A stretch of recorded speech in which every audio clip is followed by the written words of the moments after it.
All right, so I'm seeing some stuff out there, and I think that there's about to be a shift in the discourse, which will change our societies, basically move the Overton window in a direction which will point towards creating a society that's going to be a lot better for men.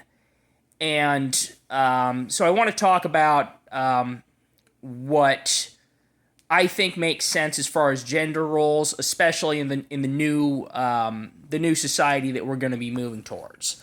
And so America has historically been a Christian dominated culture. Christianity has been the dominant religion, and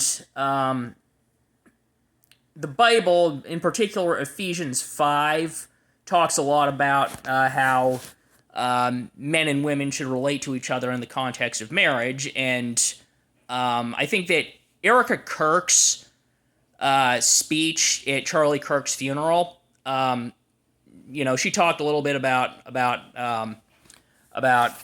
marriage and how men and women, a husband and a wife should treat each other and relate to each other.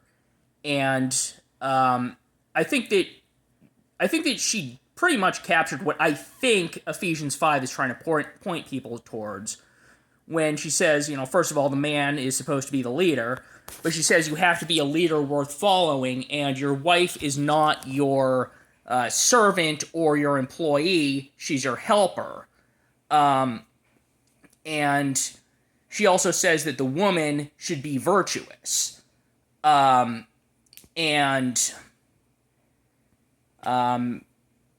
I think that pretty much sums it up. I also, a while ago, I did a short talking about Song of Songs 4, and I kind of made that to poke at Christians a little bit. But because Song of Songs 4 is a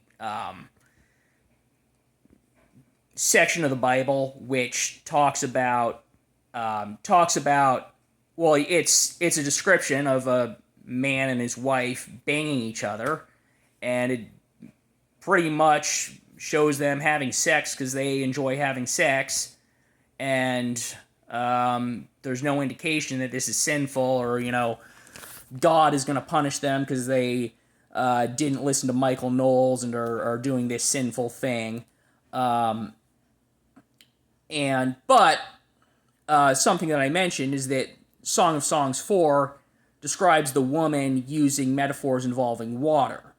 And water in that context, I interpreted to mean feminine energy, and in particular, the man encountering the woman's feminine energy in the process of being tamed by her.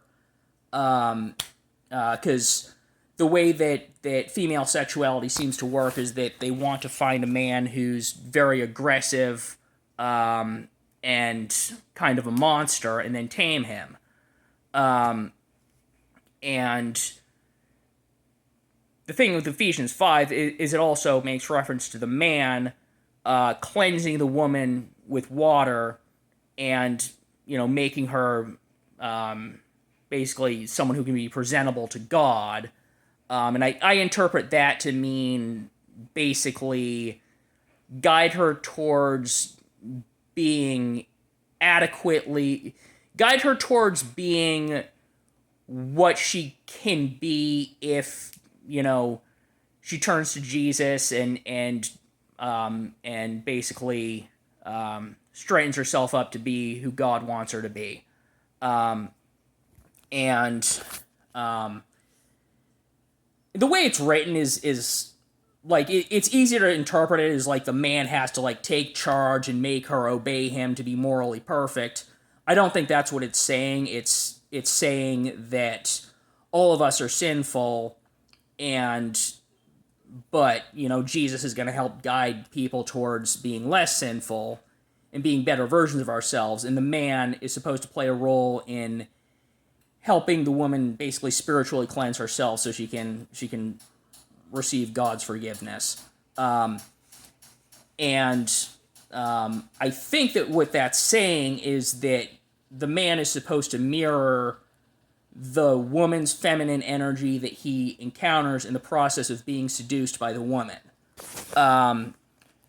And but the core of it is also the man is supposed to be a leader, but the Bible is also giving instructions on how the man should lead his wife, and as Erica Kirk says, you're not supposed to just order her around.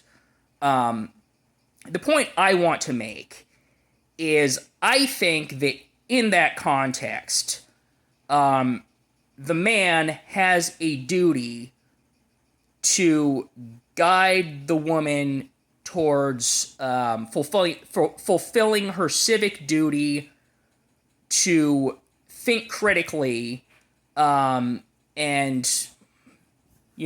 make her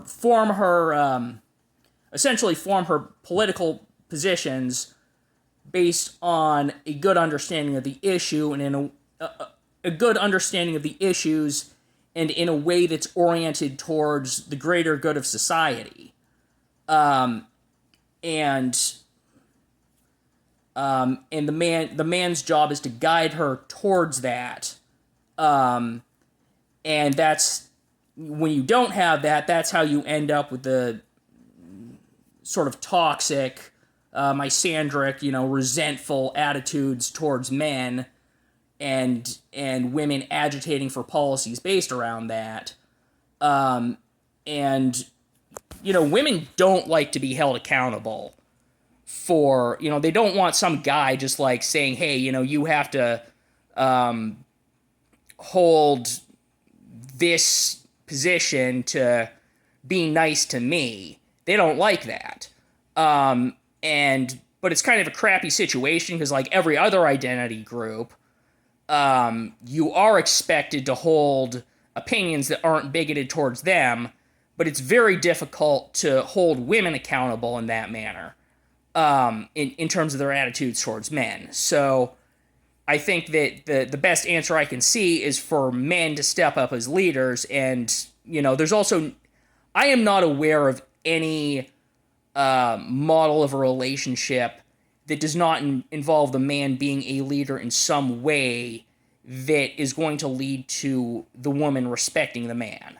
So, that's what I wanted to say on that.